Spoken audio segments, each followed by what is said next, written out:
Hello friends, कैसे हैं आप सब। आई होप कि आप सब ठीक होंगे। देखिए फ्रेंड्स, आज हम लोग पढ़ने वाले हैं पोल साइंस में राष्ट्रपति का चैप्टर।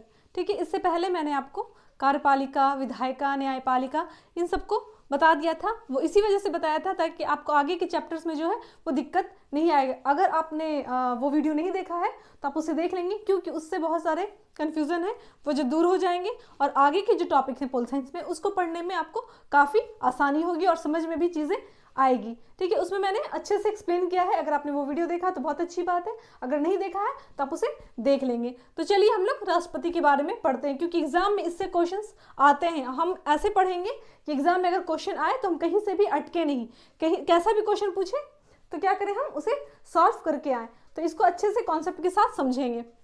देखिए फ्रेंड्स, जो राष्ट्रपति हैं ये भारत के प्रथम नागरिक हैं। भारत के प्रथम नागरिक कौन है? तो राष्ट्रपति। क्वेश्चन एग्जाम में पूछ देता है कि भारत का प्रथम नागरिक कौन होता है, तो वो राष्ट्रपति होते हैं, भारत के प्रथम नागरिक। और राष्ट्रपति के जो वर्णन है राष्ट्रपति का, चाहे वो इनकी योग्यता का वर्णन हो, चाहे वो इनके निर्वाचन का वर्णन हो, चाहे इनकी जो है इनकी जिम्मेदारियां हैं, ये सब जो वर्णन है इन सब के बारे में संविधान में सबका उल्लेख है। ठीक है, तो एक ये तो समझ गए कि राष्ट्रपति का वर्णन जो है संविधान में है, कहा गया है कि राष्ट्रपति होगा भारत के लिए। इस चीज को समझ गए हम लोग। दूसरी चीज़ ये कि जब कार्यपालिका मैंने बताया था तो मैंने वहाँ पे जिक्र किया था राष्ट्रपति का। तो कार्यपालिका का जो प्रमुख होता है वो कौन होता है? राष्ट्रपति। प्रमुख जो होते हैं वो राष्ट्रपति होते हैं। लेकिन अगर क्वेश्चन पूछता है कि कार्यपालिका का वास्तविक प्रमुख कौन होता है, अगर जहां वास्तविक लग जाएगा तो क्या हो जाएगा? प्रधानमंत्री। ठीक है, क्योंकि ये क्वेश्चन एग्जाम में पूछा है, ठीक है ना, कि कार्यपालिका का वास्तविक प्रमुख कौन होता है। तो स्टूडेंट को याद क्या रहता है कि प्रमुख तो राष्ट्रपति होते हैं, तो वही होगा आंसर। लेकिन नहीं, अगर जहां वास्तविक लग गया तो क्या हो जाएगा? फिर वो प्रधानमंत्री हो जाएगा। और संघ की कार्यपालिका की शक्ति किसमें निहित होती है? तो वो आपका राष्ट्रपति में ही निहित होती है। यहां तक क्लियर हो गया? यहां तक कोई कंफ्यूजन नहीं रहा? अब आगे देखते हैं। देखिए फ्रेंड्स, अनुच्छेद से पूछता है, राष्ट्रपति का जो अनुच्छेद है इससे एग्जाम में क्वेश्चन पूछता है ऑब्जेक्टिव में। तो हम इन अनुच्छेद को क्या करेंगे? याद कर लेंगे कि अगर ऑब्जेक्टिव में कहीं से भी क्वेश्चन अनुच्छेद से पूछता है तो क्या करेंगे, हम उसे सॉल्व करके आएंगे। तो देखिए अनुच्छेद है 52। कौन सा अनुच्छेद है? 52। तो 52 में किस चीज का वर्णन है? तो राष्ट्रपति के पद का वर्णन है। राष्ट्रपति पढ़ रहे हैं तो इन सब चीजों में राष्ट्रपति का ही वर्णन है। तो 52 में क्या कहा गया है कि राष्ट्रपति का पद का उल्लेख किसमें किया गया? 52 में। आपको मैं यहाँ पे याद भी करवाती जाऊंगी, जैसे मैं बोल रही हूँ आप उसको रिपीट करेंगे तो क्या हो जाएगा, आपको याद हो जाएगा ये चीज, है ना। तो 52 में क्या है? पद है राष्ट्रपति का। क्लियर हो गया? 53 में क्या कहता है कि कार्य और शक्ति, यानी कि राष्ट्रपति की जो कार्य और शक्ति है, राष्ट्रपति की जो कार्य और शक्ति है इसका वर्णन किसमें किया गया है? 53 में किया गया है। किसमें किया गया है? 53 में किया गया, यानी कि 52 में पद है और 53 में क्या है? कार्य और शक्ति। समझ गए? अब आता है 54 में है निर्वाचन। अगर राष्ट्रपति का जो निर्वाचन होता है उसका वर्णन किसमें कहा गया है? तो 54 में, यानी 54 में राष्ट्रपति के निर्वाचन की बात कही गई है। 52 में पद कहा गया है, 53 में क्या कहा गया है कि कार्य और शक्ति राष्ट्रपति की, 54 में क्या कहा गया है? तो निर्वाचन कहा गया है। 54 में निर्वाचन कहा गया है। 55 में क्या है? तो निर्वाचन की रीति, जो निर्वाचन की रीति है उसका वर्णन किसमें किया गया है? अनुच्छेद 55 में। देखिए फ्रेंड्स, आप सब अनुच्छेद को याद कर लेंगे क्योंकि एग्जाम में क्वेश्चन पूछता है अनुच्छेद से, तो आप याद कर लेंगे। तो 55 में क्या हो जाएगा? निर्वाचन की रीति। और 56 में क्या है? पदावधि, है ना, यानी कि पद की जो अवधि है उसका वर्णन किसमें किया गया है? अनुच्छेद 56 में। 56 में क्या हो गया? पदावधि। 57 में क्या है? पुनर्निर्वाचन, कि राष्ट्रपति का पुनर्निर्वाचन हो सकता है या नहीं, इसका वर्णन किसमें किया गया है? अनुच्छेद 57 में। 57 में क्या है? पुनर्निर्वाचन। 58 में क्या है? योग्यता, कि क्या योग्यता होती है राष्ट्रपति की, इसका वर्णन किसमें किया गया है? अनुच्छेद 58 में। किसमें है? तो अनुच्छेद 58 में राष्ट्रपति की योग्यता का वर्णन किया गया है। ठीक है, फिर क्या है? 59 में है राष्ट्रपति पद के लिए शर्त, कि राष्ट्रपति पद के लिए क्या क्या शर्त होनी चाहिए, इसका वर्णन किसमें है? 59 में है। किसमें है? 59 में। क्या है? राष्ट्रपति के पद के लिए शर्त। उसके बाद 60 में क्या है? शपथ, है ना, जब भी राष्ट्रपति हो या कोई भी हो जो जैसे राष्ट्रपति हो गए हैं, तो राज्यपाल हो गए हैं, तो ये सब क्या है, शपथ लेते हैं ना, चाहे मुख्यमंत्री हो गए तो ये सब शपथ लेते हैं। और राष्ट्रपति के शपथ का वर्णन किसमें किया गया है, तो 60 में। 60 में किसके शपथ का वर्णन है, तो राष्ट्रपति के शपथ का वर्णन किसमें है, 60 में, अनुच्छेद 60 में शपथ है, ठीक है।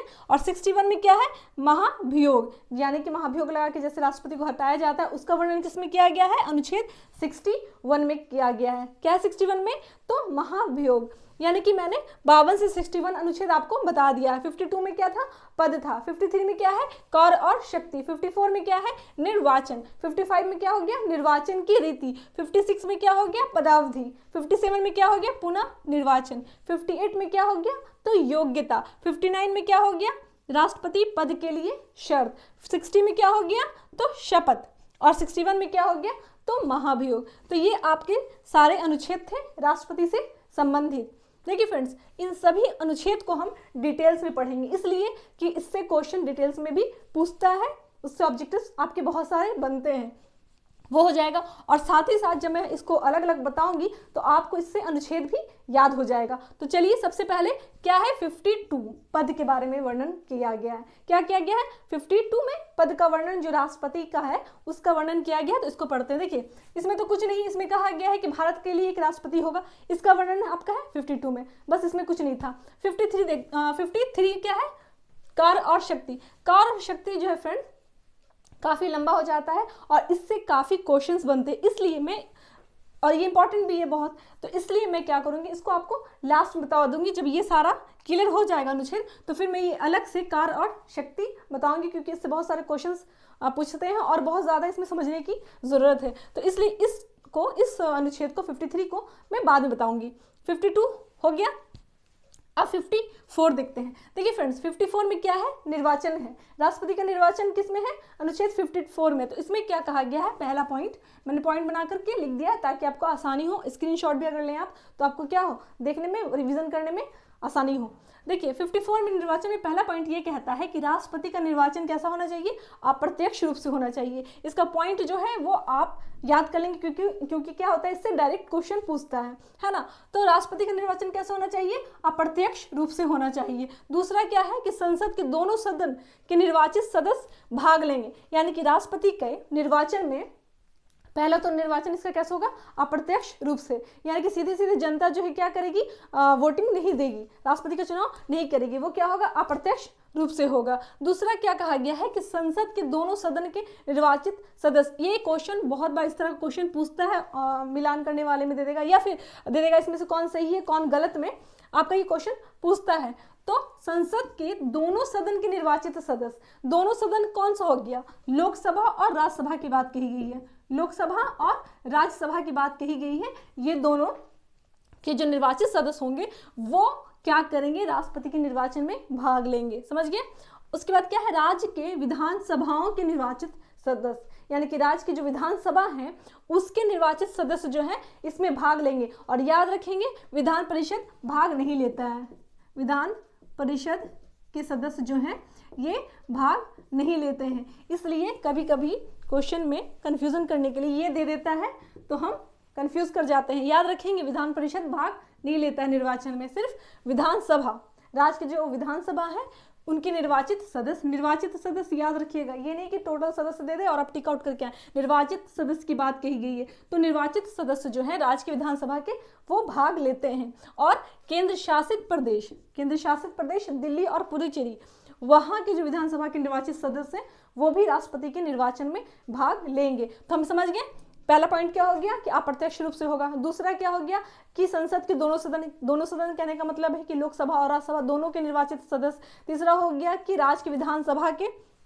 निर्वाचित सदस्य। फिर क्या हो गया कि दिल्ली और पुडुचेरी उनके विधानसभा के निर्वाचित सदस्य, ये सब जो है राष्ट्रपति के निर्वाचन में भाग लेते हैं। बट विधान परिषद के सदस्य जो हैं ये भाग नहीं लेते हैं, विधान परिषद के सदस्य क्या करते हैं, भाग नहीं लेते हैं। अब आगे देखते हैं अनुच्छेद 55 क्या है, निर्वाचन की रीति, यानी कि अनुच्छेद 55 में क्या कहता है, निर्वाचन की रीति। इसमें तो था सिर्फ निर्वाचन, 54 में था सिर्फ निर्वाचन, और 55 में क्या है, निर्वाचन की रीति। इसमें कहा गया है कि एकल संक्रमणीय पद्धति के द्वारा, इससे डायरेक्ट क्वेश्चन पूछता है है ना। इससे क्या करता है, डायरेक्ट क्वेश्चन पूछता है, एकल संक्रमणीय पद्धति और क्या, फिर अप्रत्यक्ष रूप से, जो मैंने ऊपर भी बताया था। तो इसकी रीति क्या है कि एकल संक्रमणीय पद्धति होगा, अप्रत्यक्ष रूप से होगा, गुप्त मतदान होगा, यानी कि पता नहीं चलेगा किसी को, अंदर ही अंदर होगा ये वोटिंग, तो गुप्त मतदान होगा। दूसरा, समान अनुपातिक और प्रतिनिधित्व प्रणाली के द्वारा। तो आप ये तीनों पॉइंट, जो 4 पॉइंट है, याद कर लेंगे। किस तरह होता है निर्वाचन की रीति में, क्या क्या आ गया, एकल संक्रमणीय पद्धति हो गया, अप्रत्यक्ष रूप से हो गया, गुप्त मतदान हो गया, और समानुपातिक प्रतिनिधित्व प्रणाली हो गया। तो ये हो गया आपका निर्वाचन की रीति। नेक्स्ट है 56 में क्या, पदावधि, यानी कितने टाइम के लिए पद पे रहेंगे, कितनी अवधि होनी चाहिए इनके पद की।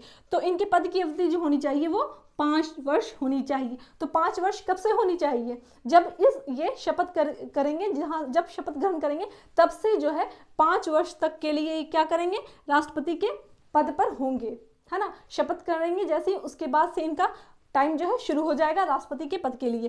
तो 5 वर्ष हो गया। और उसके बाद आता है कि ये क्या कभी भी त्याग पत्र दे सकते हैं। तो हाँ बिल्कुल, ये अपना त्याग पत्र दे सकते हैं, कभी भी दे सकते हैं। और किनको देंगे ये अपना त्याग पत्र, तो उपराष्ट्रपति को देंगे। किनको देंगे, तो उपराष्ट्रपति को अपना त्याग पत्र ये देंगे। ये चीजें हो गई। तो पदावधि समझ गए कि 5 वर्ष के लिए होता है। और दूसरा, ये अपना त्याग पत्र कभी भी दे सकते हैं। तो किसको देंगे, ये उपराष्ट्रपति को देंगे। क्लियर हो गया। नेक्स्ट है अनुच्छेद 57, पुनर्निर्वाचन। क्या राष्ट्रपति पुनर्निर्वाचन हो सकता है राष्ट्रपति का, तो बिल्कुल हो सकता है। ये कितनी बार भी चाहे तो राष्ट्रपति के पद पर ग्रहण कर सकते हैं, है ना। तो कोई लिमिट नहीं है कि 1 बार 2 बार 3 बार, जितनी बार चाहे ये राष्ट्रपति के लिए चुनाव लड़ सकते हैं, राष्ट्रपति के पद पे जा सकते हैं।